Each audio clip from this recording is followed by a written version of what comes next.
You'll be good. It'll be worth it. Hey. All right. Thank you again for joining me. I have this important question for you. Important question. Is inner peace and healing peaceful? It sounds, I don't know. How does that sound to you? Is that a simple question? Or, what does that sound like? Is that like, what are you talking about? If you've already taken some of the journey towards real, true healing inside, I'm talking about on all levels, physical healing, as well as emotional, spiritual, you name it, mental, and greater peace in your life, then you probably know that this is not such an easy answer, right? Because it's not a straight road for most people. Some people can just poop, tip, but they probably already did work ahead of time to get there. So, either way, it's not going to be such an easy road at some point along the way. Why? Because it requires change. And we are creatures of habit, and we don't really want to change. We're kicking our feet, throwing our hands up, saying, no, don't make me do it. Don't make me do it. Right? Is that right or right? Are you ever like, yes, I am so ready? And you were like that. You're like that. That's great for a period of time.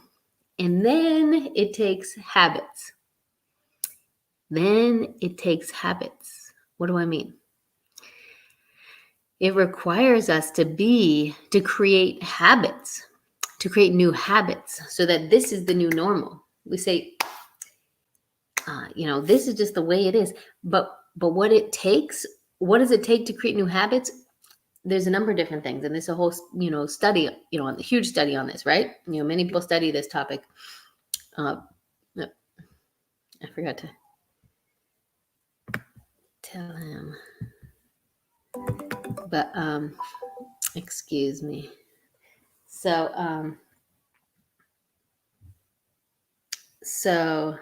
do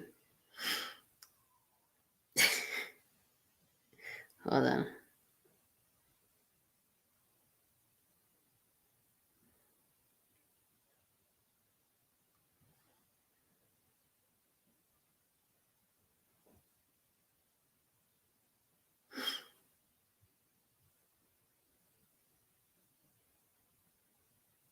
All right. So back to this peaceful, non-peaceful topic. So yeah, healing is a journey. And so the study of change, of implementing new habits, right? It's fascinating. But the thing is, we have been programmed.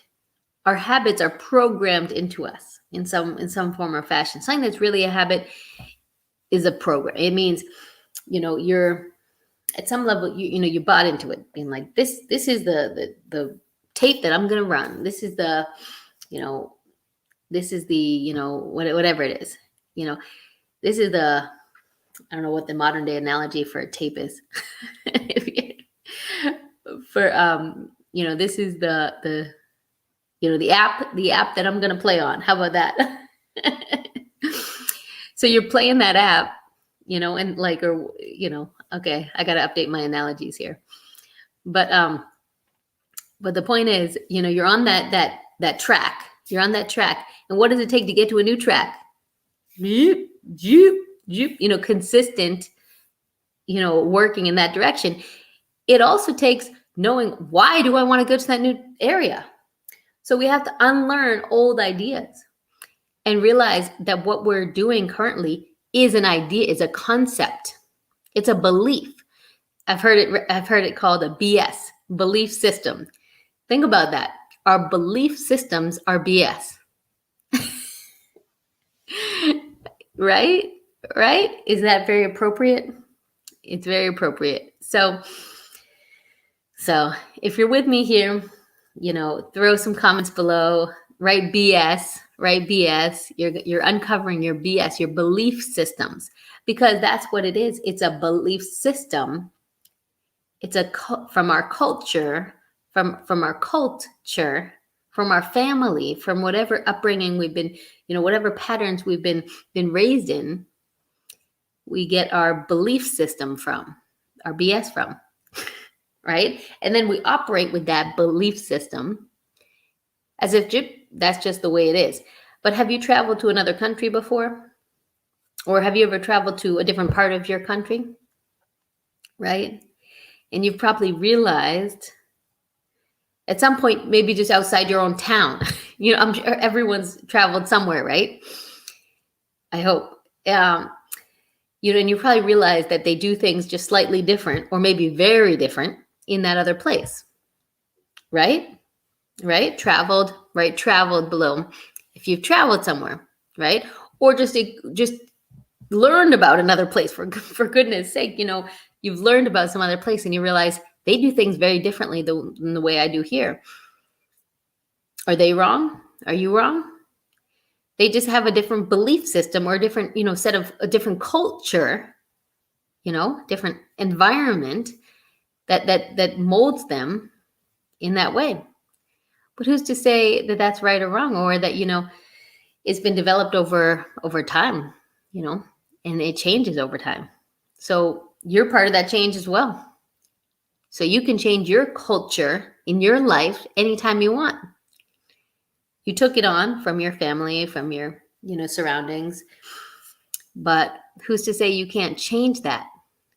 I'm giving you freedom here. I'm giving you some ways of understanding the bigger picture, because it's important to look at the bigger picture in life. Our history, our own personal history, but our history of humanity, in some regard. So I do a lot of thinking of things in a historical perspective, because that really helps me. That really helps me understand, what makes sense, putting things into a historical perspective, right? And this applies to any study. Nutrition is no exception. Nutrition and health is no exception, right? So it sounds like I'm going on a tangent. I'm not. Okay, so stick with me here. Stick with me.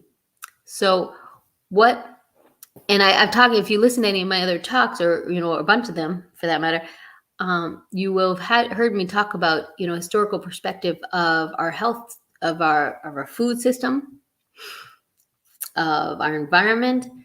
The way things are today in the majority of the world has only been that way for the most a couple hundred years, right? Most things in our life have only been around, most things, in terms of the way that we use them, the frequency that we use them. Some things just developed in the last 10 years, in the last, whatever, less years, and we say that's just the way it is. Our food system is so vastly different today than it was 100 years ago. Vastly different. It was in the middle of changing at that point, at least in the US, with the industrialization of food. Hugely different. Before that, people had kitchen gardens, right? People were growing some of their own food on a regular basis. That was natural. That was common. Now we're getting back to that, right? So like a revolutionary to start gardening and growing your own food again. So what's the point? So our bodies are hugely different than they were, inside on a cellular level. We've been feeding them food that's vastly different than what we got, 50, 100 years ago. So what even our grandparents grew up on, what even some parents grew up on, is going to be, night and day in some cases from what you may have grew up on, and what your children may be growing up on.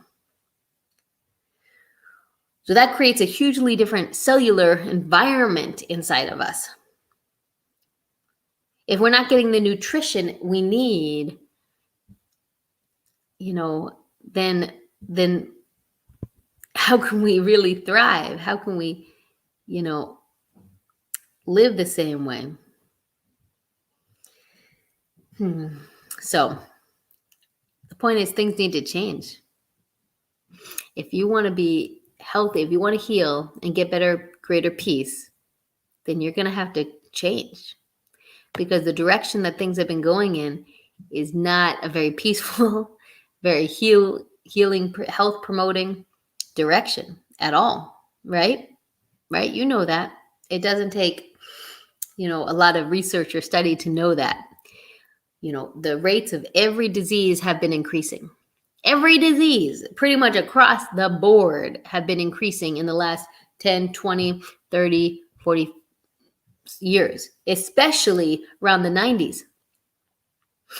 And there are some charts, that show this. And there are a number of things. If you look up Dr. Zach Bush, he shows some amazing, charts, some striking charts that show the rise of many, many illnesses in the same curve, all of a sudden, going along. And then all of a sudden around the 90s, it shoots up exponentially like a mountain, all of a sudden you're climbing that mountain, and it's like, we don't know, if it's just increasing. It's just increasing, continuing to increase. So what is going on? And he points to the fact that there's a few things that change at that point. He specifically points to the use of pesticides and herbicides in our food system in a dramatic way at that point. I think there are other factors as well. There were changes in the vaccine policy at that time as well. I will mention that. So it is what it is. But illnesses increased dramatically from then on, and continue to increase.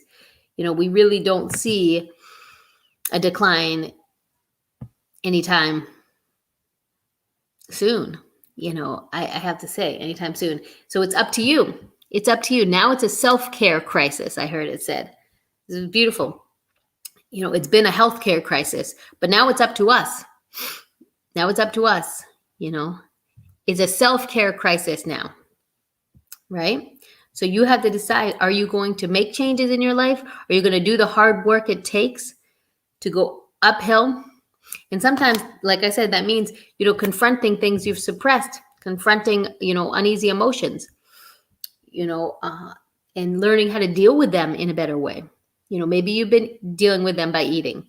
Maybe you've been dealing with them by doing something else, by exercising, but any pattern can be abusive to our bodies and to our minds. Maybe you're not eating, maybe that's your pattern. So what are you going to do about it? Are you ready for more real peace instead of just covering it up and just pretending, oh, I'm fine? No, this is the time to not be fine anymore. This is the time to actually find out what works, right? This is the time to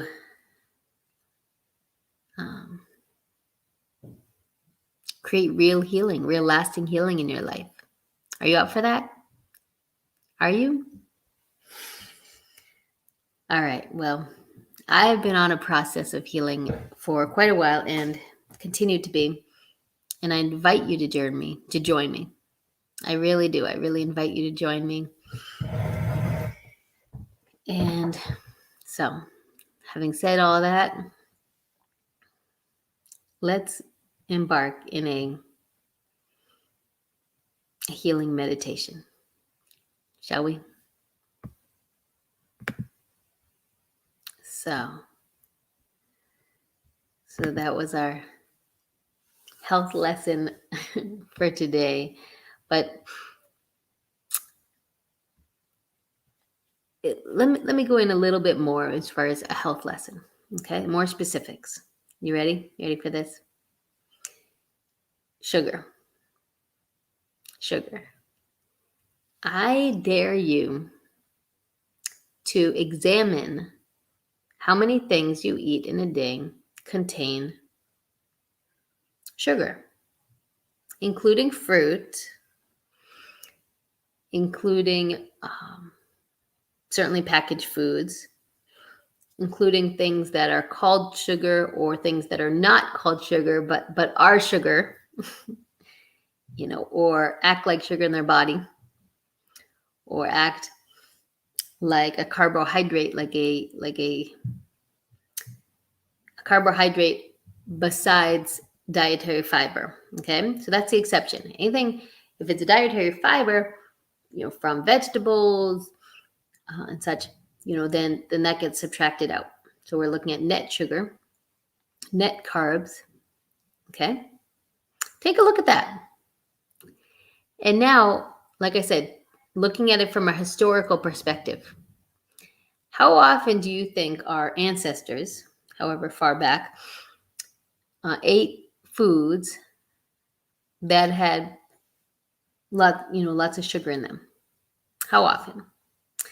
Okay, we didn't have the factories producing packaged foods. Okay, so cut those out. We had fruit growing on trees and berries and such like that. So there was fruit, but fruit seasonal. Okay, fruit seasonal. Maybe in some parts of the world, in the tropics, maybe more abundant. Okay, but still. Okay, so then what do we have left? Vegetables. Vegetables in abundance. Okay, you grow vegetables in abundance. Great. So that's what most people are eating. Most people are eating some sort of vegetable, root vegetables, greens, leafy greens that are growing all the time, right? Then we have the meats and the poultry and fishes, and whether it's livestock or wild game. Okay, so you have that. So you have proteins and of course there's some protein in vegetables, some vegetables as well, and some fat in some vegetables, but that's the majority of the protein and the fat, right? From the game or the the livestock, what have you. So why am I walking you through this? How closely do you eat to that model that our ancestors grew up on?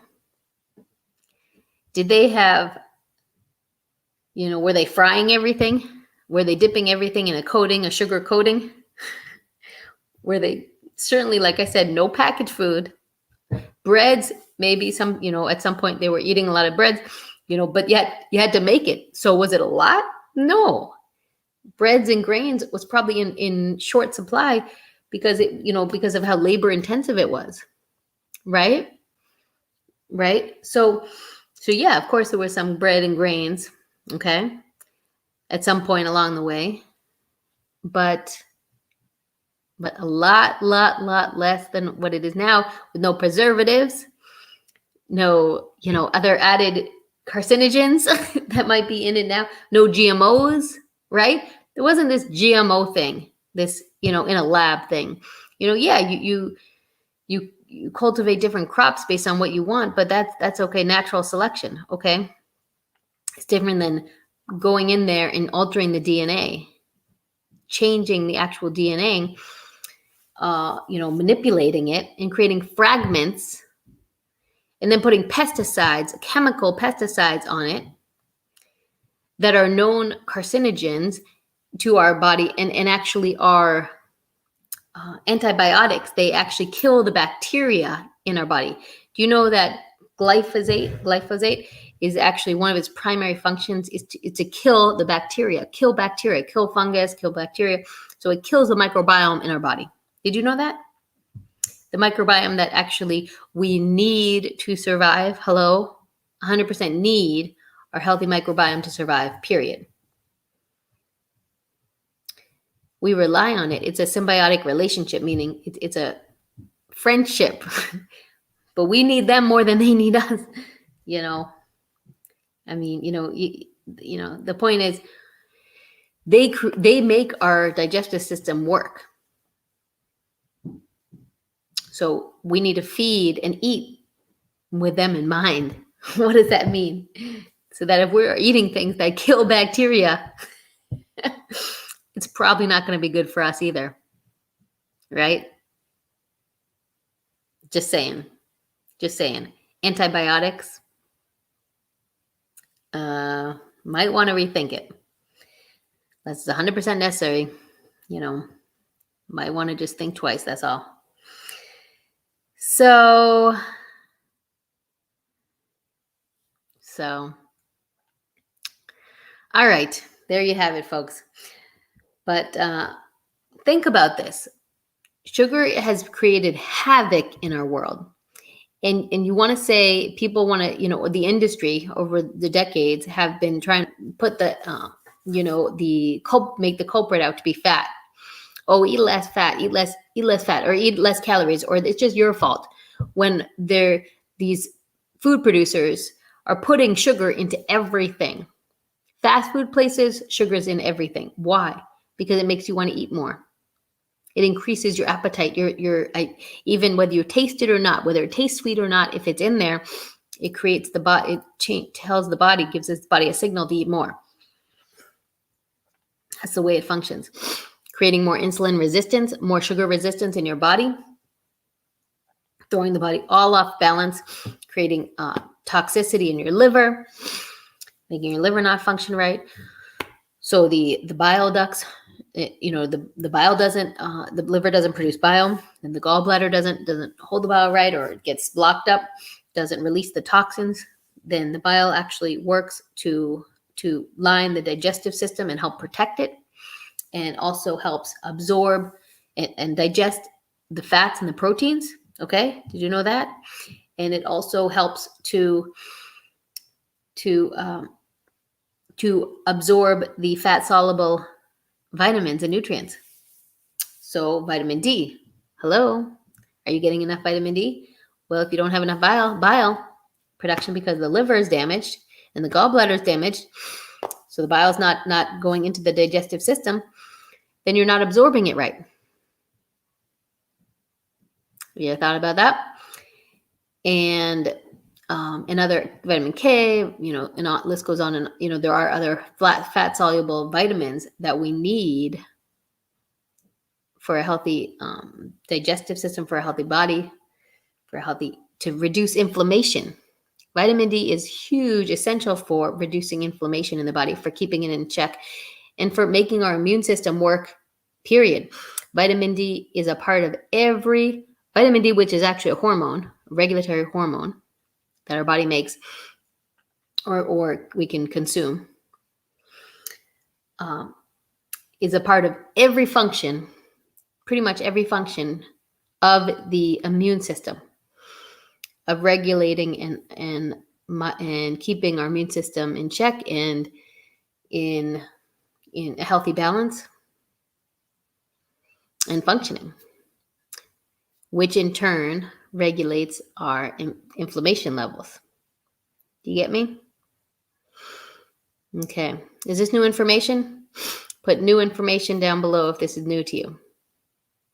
I'd love to hear. I'd love to hear, where you're coming, what level this is hitting you at.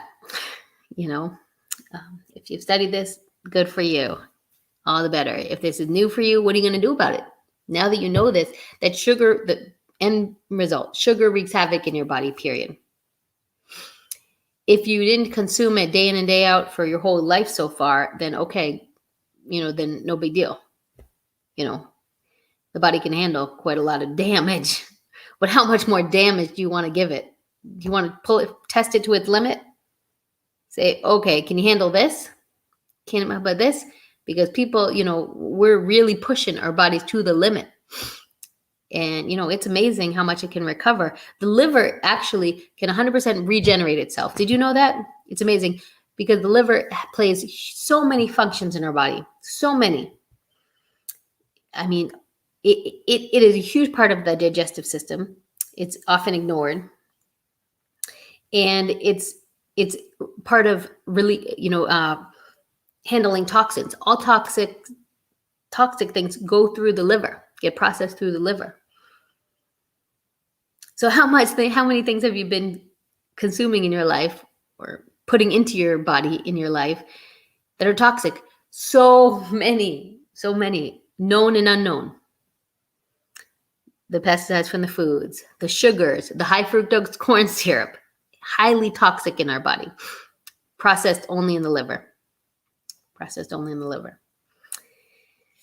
It's really tough. And that's been in, everything, the soda, the this, the juices, the that, it's in the candies, you name it. Also oils, vegetable oils that we think are so innocent. No, they're not innocent. They're highly processed and they're toxic to our liver. Medicines that we think, oh, they're, what's the harm? It's doing me some good. I don't know those specifics, and I'm not going to get into any specific medicines. That's up to you and your doctor, but to decide on that. But over-the-counter medicines, oftentimes that we think are harmless, no, sir, no, ma'am. Many of them are very far from harmless, and very much damage the liver. Smoking, alcohol, okay, there are some of those big factors we know about, we've heard about that. But what people don't realize is that the liver is getting, most people nowadays, or many people, I've heard it be about maybe 40%, I think it's even higher, is have liver damage today. I could find a statistic another time, but the thing is, there really is no valid statistic because nobody's measuring this. Are you going to your doctor saying, oh, check my liver? And how would they, check it? They're not doing those kind of checks on a regular basis unless you develop it. Unless it's so bad that there's like pain. And honestly, there is pain. You just don't realize it's related to the liver. If you have tightness in your body, liver damage. If you have, chronic tightness. If you have, especially on the right side, because the liver's on the right side. That's where I'm pointing to right here. It could be actually inflamed and enlarged. So, and it feels, it could feel hard. And that's the case for a lot of people. If you have a belly, if you have an enlarged belly, you have liver damage. Okay. And sometimes even if you don't have a large belly, but almost always if you have an enlarged belly, then there's liver damage. So on and on. Skin issues, liver damage. Why? Because again, the liver's processing the toxins. If it can't get the toxins out, it goes to another source to get toxins out. It goes through the skin. It goes to the skin saying, so, I've had psoriasis, skin issue. Okay, let's heal the liver. That's what I've been working on.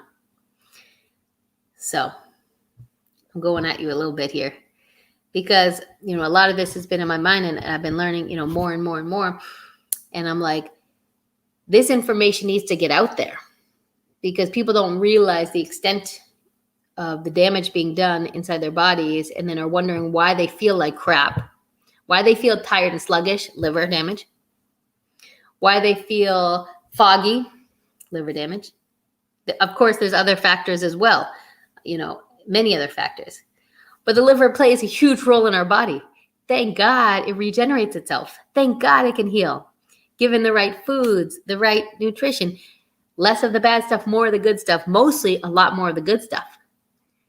Do you know what one of the key things that heal liver? And there's a lot of things that can heal the liver. A lot of things. Thank God. Cruciferous vegetables. Vegetables in general. High nutrient-dense foods. Yes. Vegetables have the antioxidants, the minerals that it needs, and all the ingredients to clean out and have the liver function better. Also, sometimes we need to give ourselves a supplement of bile salts, good quality bile salts, purified bile salts, so that it can help the liver function better because it's not producing enough on its own. So if we can supplement with that, that's something else to consider. I learned a lot from Dr. Berg. Dr. Berg has amazing information online. So throw a shout out to him.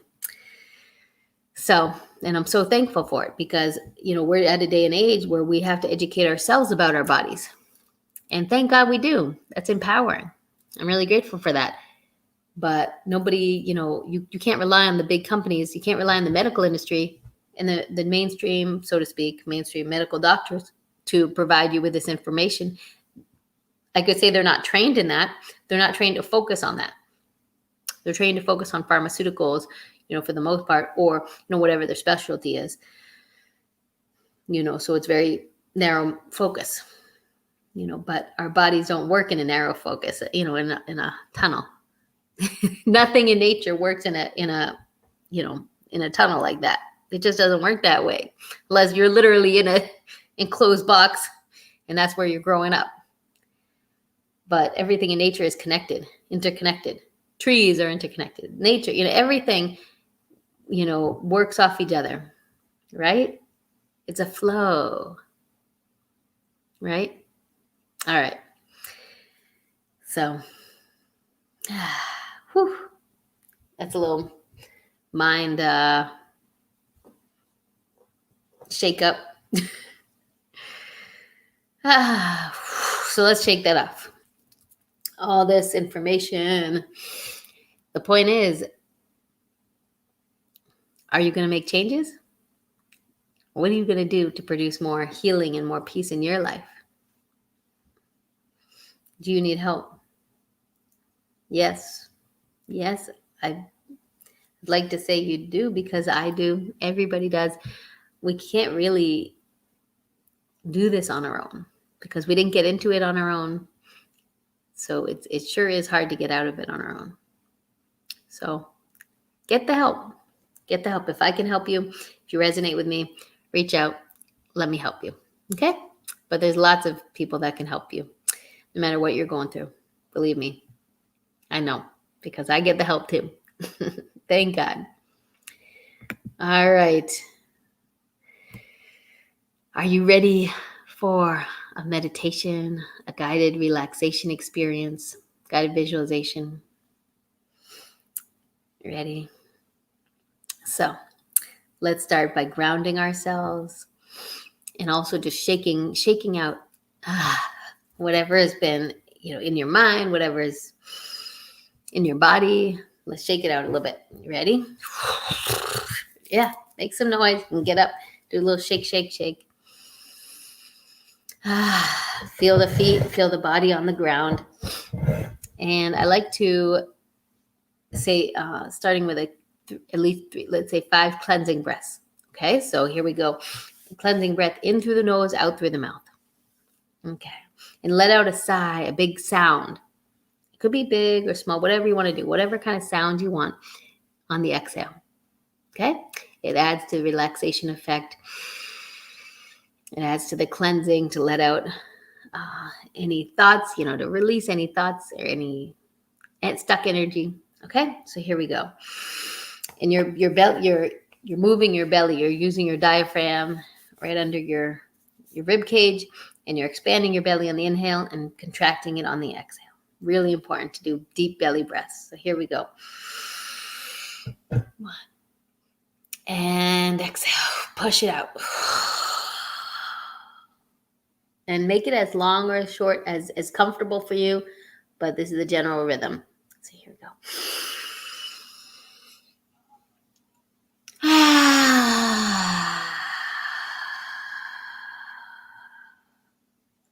And go ahead and move with me if you'd like. Stretching is hugely beneficial.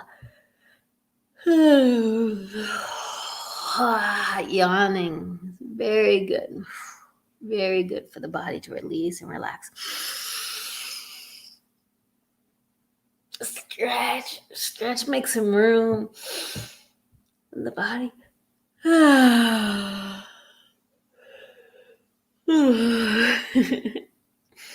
That's good. It feels so good. Again, a couple more times. Reach up, put the palms facing up if you'd like. Reach up.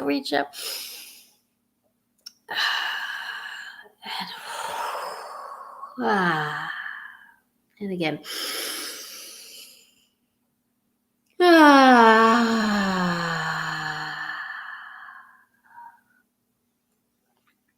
Very good.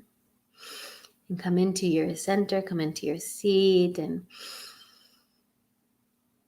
And start moving into a meditative breath in through the nose and out through the mouth, but continue moving the belly.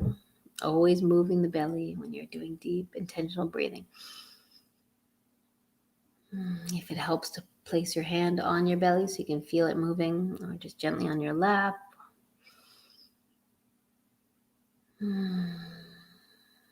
Close your eyes if you haven't already.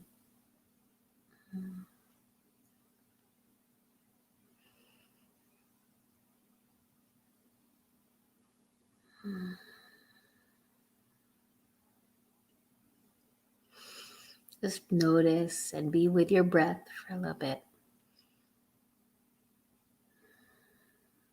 Feel the connection from your feet, your sitting bones down into the earth. Feel the energy from you reaching down into the core of the earth.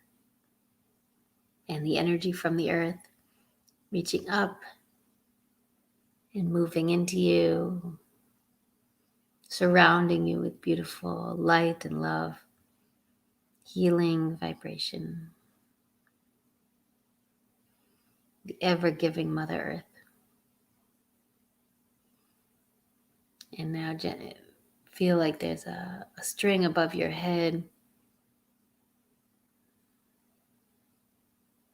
gently pulling you upward, expanding your body up to the sky, and feel that energy pouring out and into your crown, the crown of your head, as if it's connected directly to the sun. And feel the beautiful sunlight pouring down onto you.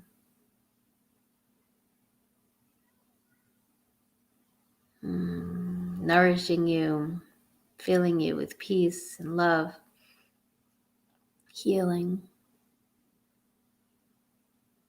radiating onto your skin and into your body, surrounding you again with a tube of light, a ball of light completely surrounding you. Encapsulating and protecting you.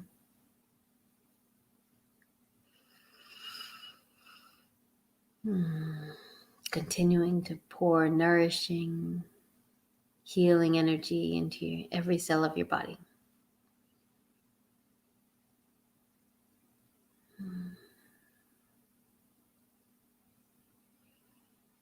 Now I want you to visualize, project a movie screen out in front of you. Like you're looking at a big movie screen that's just above your eye line, your line of sight. So you're looking slightly upward to see the movie screen. And bring to mind and picture something in your life that's difficult right now. Feel how it feels. Feel the frustration, the pain, the suffering that it brings.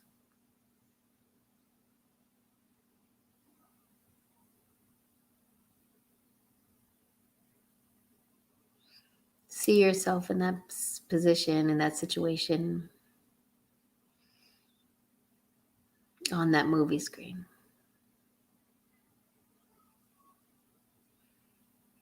Okay, when you got that seen as vividly as you can.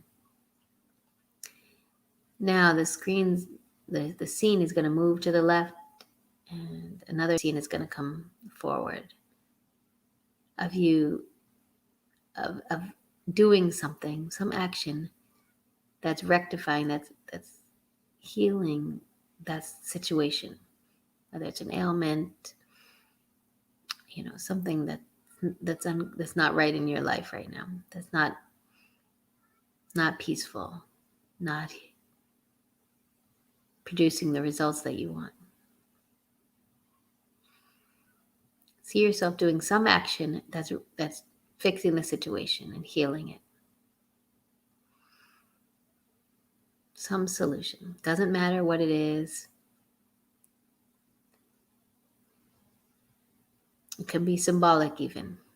could just write solved, on a piece of paper. It could be whatever comes to mind for you.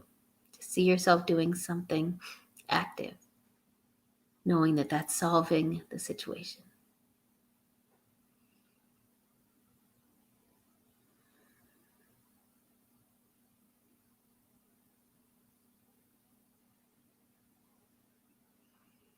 Good. And now that scene moves to the left and another scene comes in. And now this is what you want. It is all healed. It is all corrected. Now the situation is the way that you want. Now see it and feel it with all the vibrancy and all the vividness that you can. Feel how it is. See yourself alive and free, joyful, abundant, and giving. See yourself the way you would be when the situation is all healed and the way that that you want it to be.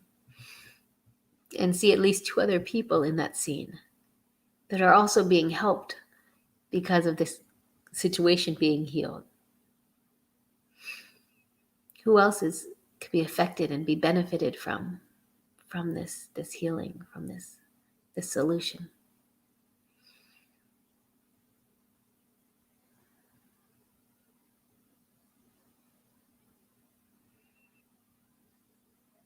See them also feeling joyful and happy for you and also for themselves and their life, that they have more,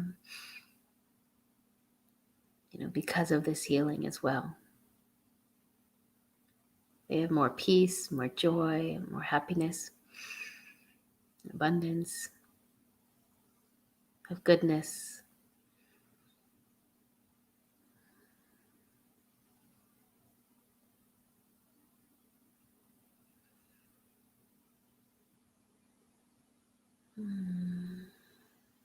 There you go.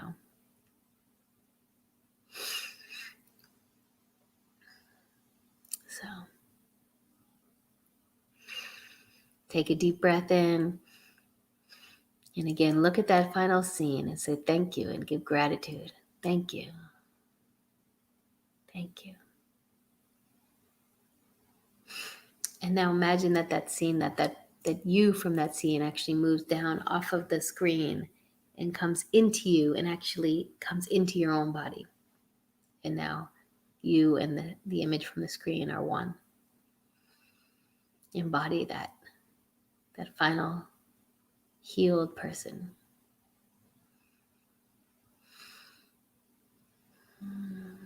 From the image.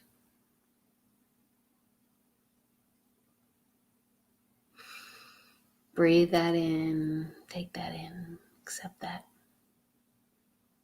Thank you, thank you, thank you. And so it is. That is a powerful healing visualization technique, actually, from Jose Silva, from the Silva method, the 3 scenes method. So, that I shared with you. Very powerful meditation techniques. That's a whole topic in itself. But he had amazing meditation techniques that he shared with the world, and that was one of them. So that is no joke. If you do that even once a day on a regular basis, twice a day, 3 times a day, even better. Keep doing it for something you want to visualize, something you want to change in your life. And you will notice a difference. One of the keys is to get into a very relaxed state before you do it. Our mind is more powerful in that relaxed state. Many times more powerful. So, all right. Blessings to you in your continued journey for healing and peace. And thank you so much for joining me. Ta-da. Affirm, I am a warrior. I am a warrior. And in every day, in every way, I'm getting better and better. Right? Ah, all right. Thank you again.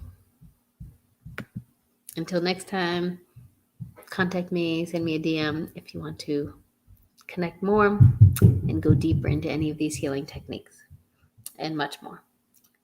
Thank you. Blessings.